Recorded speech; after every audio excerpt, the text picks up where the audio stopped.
नमस्कार दोस्तों, welcome to PK classes. दोस्तों, आरजीपीवी पॉलिटेक्निक लेटेस्ट अपडेट में लेटेस्ट इन्फॉर्मेशन अपडेट की गई है, जो कि हमारे आरजीपीवी डिप्लोमा के सभी छात्रों के एग्जाम से संबंधित है। तो आइए दोस्तों देखते हैं क्या इन्फॉर्मेशन है।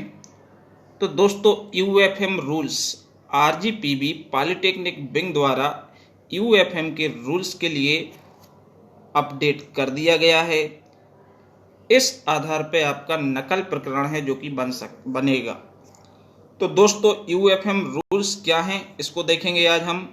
आरजीपीवी ने क्या यूएफएम रूल्स अपडेट किए हैं। तो दोस्तों, जो भी छात्र पीके क्लासेस में फर्स्ट टाइम है, जिनने अभी भी चैनल को सब्सक्राइब नहीं किया है, वह चैनल को सब्सक्राइब करें एंड वीडियो को लाइक करें। तो दोस्तों, आरजीपीवी पॉलिटेक्निक विंग ने अनुचित साधन उपयोग नियम, परीक्षा में अनुचित साधनों के प्रयोग पर दंड विधान डिक्लेयर किया है। मीन्स राजीव गांधी प्रौद्योगिकी विश्वविद्यालय के अध्यादेश 5 के एवं Madhya Pradesh recognised examination act वर्ष 1966 एवं 1984 में संशोधित के प्रावधान अनुसार परीक्षा में यदि कोई परीक्षार्थी अनुचित साधनों का प्रयोग करता है या करने का प्रयास करता है तो वह एक दंड का भागी होगा। जैसे कि केंद्र अधीक्षक मीन्स एग्जाम सुप्रिटेंडेंट, इसके बाद इन्विजिलेटर्स का प्रतिवेदन एवं छात्र छात्रा के बयान, उत्तर पुस्तिका, प्रमाण हेतु सामग्री सहित यदि कोई हो अनुचित साधन उपयोग पर दंड की अनुशंसाएं हेतु संगठन हेतु गठित समिति इस पर विचार कर अनुशंसा करेगी। समिति पूर्ण विचारोपरांत अपराध का वर्गीकरण करेगी तथा दंड की अनुशंसा करेगी। मीन्स जैसे विश्वविद्यालय राजीव गांधी प्रौद्योगिकी विश्वविद्यालय भोपाल, परीक्षार्थी व्यक्ति जिसको परीक्षा देने के लिए प्रवेश पत्र दिया गया है, विधि समस्त पदस्थ व्यक्ति परीक्षा कार्य हेतु जिसे विश्वविद्यालय ने अनाधिकृत किया हो, या वे समस्त कर्मचारी शिक्षक जो परीक्षा कार्य में लगे हैं। निरुद्ध व्यक्ति जिसे परीक्षा देने से रोक दिया गया है। जब कोई व्यक्ति आगामी परीक्षा में निरस्त कर दिया जाता है तो वह कॉलेज में प्रवेश भी नहीं ले सकता जब तक वह परीक्षा देने के योग्य ना हो। वर्तमान परीक्षा से तात्पर्य उस परीक्षा से है जिस सेमेस्टर की परीक्षा देते हुए परीक्षार्थी को अनुचित साधन प्रयोग करते दंडित किया गया है। इसमें केवल सैद्धांतिक परीक्षा मानी जाएगी। प्रायोगिक छात्र व मिड सेमेस्टर अंक निरस्त नहीं होंगे।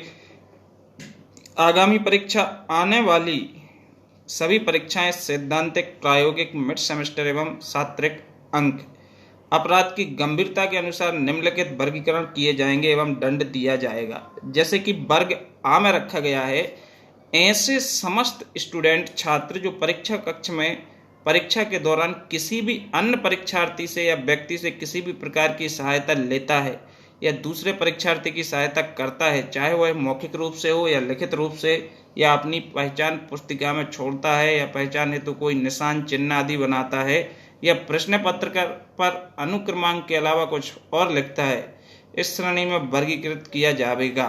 वर्ग आ में दंड उस विषय की सैद्धांतिक परीक्षा निरस्त की जाएगी जिसमें वह ऐसा करता पाया गया।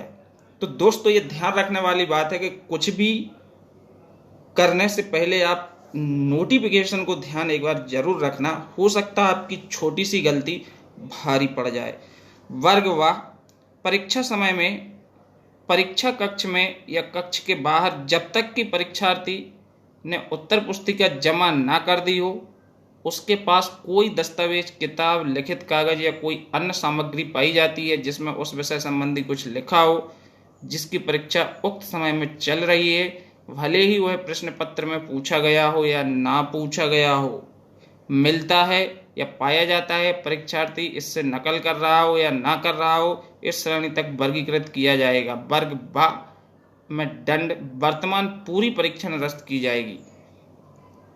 इसके प्रायोगिक छात्रिक परीक्षा के अंक पूर्वतः रहेंगे। मीन्स आपकी जो थ्योरी है वो पूरी परीक्षा निरस्त कर दी जाएगी एक छोटी सी गलती के कारण। गलती से कोई पेपर पहुंच गया साथ में और पकड़े जाते हो तो पूरी परीक्षा आपकी निरस्त हो सकती है। वर्ग सा, यदि परीक्षार्थी वीक्षक को बिना उत्तर पुस्तिका दिए जाता है या बाहर से उत्तर पुस्तिका लाता है या उत्तर पुस्तिका का हिस्सा लाता है या उत्तर पुस्तिका इसके किसी भाग को बदलने का प्रयास करता है तो इस श्रेणी में वर्गीकृत किया जाएगा। सा, वर्तमान में परीक्षा पूर्ण रूप से निरस्त होगी तथा परीक्षाएं अगले सेमेस्टर अगले वर्ष की परीक्षा देने से निरस्त किया जाएगा। अगली बार भी नहीं दे सकते हो। वर्ग द में यदि परीक्षार्थी के स्थान पर कोई अन्य व्यक्ति परीक्षा देता पाया जाता है या परीक्षार्थी नकल सामग्री देने से इनकार करता है, इसे किसी भी प्रकार से स्पष्ट करता है या नष्ट करने का प्रयास करता है या अनुचित साधन प्रारूप पर हस्ताक्षर करने से इनकार करता है, तो ऐसे समस्त परीक्षार्थी इस श्रेणी में दंड दा। वर्तमान परीक्षा निरस्त की जाएगी तथा आगामी 2 परीक्षा वह नहीं दे सकेगा। ये तो बहुत बड़ी कार्रवाई होगी दोस्तों।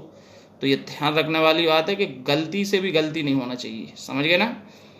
5th नंबर है वर्ग या यदि कोई परीक्षार्थी परीक्षा में प्रावधान उत्पन्न करता है या अन्य परीक्षार्थी को परीक्षा न देने के लिए प्रेरित दुष्प्रेरित करता है या बलपूर्वक परीक्षा देने से रोकता है, अन्य किसी सहायता से ऐसा प्रयास करता है कि परीक्षा ना हो, यह परीक्षार्थी को परीक्षा कक्ष से बाहर निकालने का प्रयास करता है या निकलने के लिए उकसाता है, तो ऐसे समस्त परीक्षार्थी इस श्रेणी के अंतर्गत दंडित होंगे। वर्ग या में दंड वर्तमान परीक्षा निरस्त की जाएगी, आगामी 3 परीक्षा देने से निरस्त किया जाएगा तथा पुलिस में शिकायत दर्ज की जाएगी। वर्ग रा यदि परीक्षार्थी परीक्षा केंद्र अधीक्षक या विधि समस्त परीक्षा कार्य के लिए लगाए गए किसी भी व्यक्ति के साथ दुर्व्यवहार करता है, गाली गलौज करता है, उसको धमकाता है, मारता है, नुकसान करने की धमकी देता है अथवा परीक्षा केंद्र पर नियुक्त इन्विजिलेटर, केंद्र अधीक्षक या व्यक्ति को नकल करने हेतु रिश्वत देता है अथवा देने का प्रयास करता है अथवा कोई भी धारदार अग्नेय अस्त्र लेकर परीक्षा देने जाता है, हथियार का उपयोग करता है या कोई भी जानवर, पक्षी, अन्य सामग्री परीक्षा कक्ष में लाता है जिससे परीक्षा में व्यवधान होता है, तो उसे इस वर्ग में रखा जाएगा। रा दंड, इसके लिए जो सजा है वर्तमान में परीक्षा निरस्त की जाएगी तथा आगामी 4 परीक्षा देने से निरस्त किया जाएगा। अगली 4 परीक्षा नहीं दे पाएगा तथा पुलिस में प्राथमिकी लिखवाई जाएगी। इस वर्ग के परीक्षार्थी को विश्वविद्यालय की कार्य परिषद उपाधि के आयोग घोषित कर विश्वविद्यालय से सदा के लिए कुलपति के लिए निष्कासित कर सकती है। कुलपति जी निष्कासित कर सकते हैं, मीन्स कोर्ट से भी निष्कासित किया जा सकता है। तो दोस्तों आरजीपीवी के द्वारा बहुत ही स्पष्ट और दंडनीय नकल प्रकरण के केसेस में रूल्स बनाए गए हैं जो कि आपके लिए बहुत ही ध्यान रखना है। गलती से भी गलती होती है तो भी आप दिक्कत में पड़ सकते हैं। तो दोस्तों ध्यान रखें, सारे जो ऑर्डिनेंस आरजीपीवी ने जो इंस्ट्रक्शंस दिए हैं, इन सभी इंस्ट्रक्शंस को सभी परीक्षार्थियों को बहुत ही शांति से और सिस्टमेटिक ढंग से फॉलो करना बहुत आवश्यक है, क्योंकि एक गलती आपकी पूरी परीक्षा को और आने वाले अगले 2 साल की परीक्षा को भी निरस्त करवा सकती है। ओके दोस्तों, थैंक यू।